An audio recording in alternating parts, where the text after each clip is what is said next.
biro ka mondo waler ne jonyuol gima timore.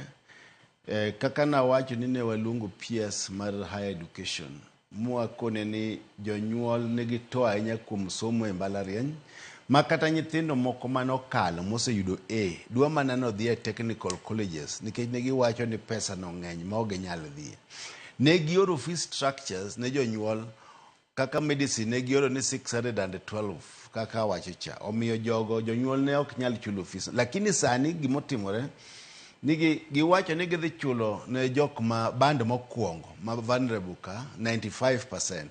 Kato mar ariyo gidhi chulo negi 90%, mar adek 80%, mar ang'wen 70%, kato gik 60% kanyo. Koro gima aneno ka PS otimo maber kawuono ni gidhi chiwo fee structure ne parents ma nyathi matimo medicine higa mangima koro odhi chulo mana 30,000 kende.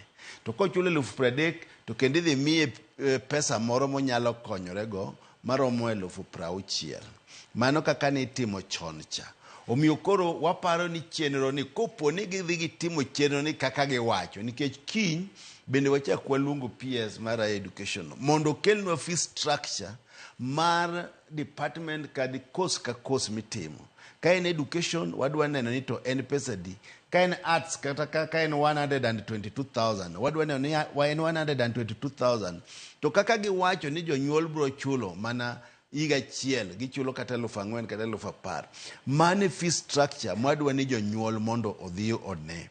Omiyo e puonj ka kata university wadwa neno fee structure kaka schools iwacho ni 53,000.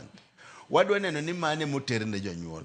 Koro university ka be koluong nyathi ma wache dhi timo engineering over 513,000. Wadwa ni onyise ni e higa mangima odhi chulo 20,000 nikech wan gi jo arts osekonwa ka ni 122 ok dhi chulo molo 10,000 higa.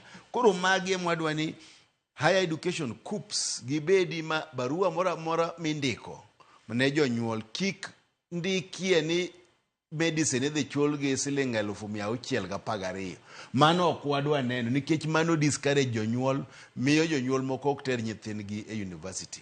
Lakini gima dwa lero ahinya ni ne wawinjore ni first years te odhi adhi e school nikech sani gidwa gwarambe ni onge pesa ma gidonjogo.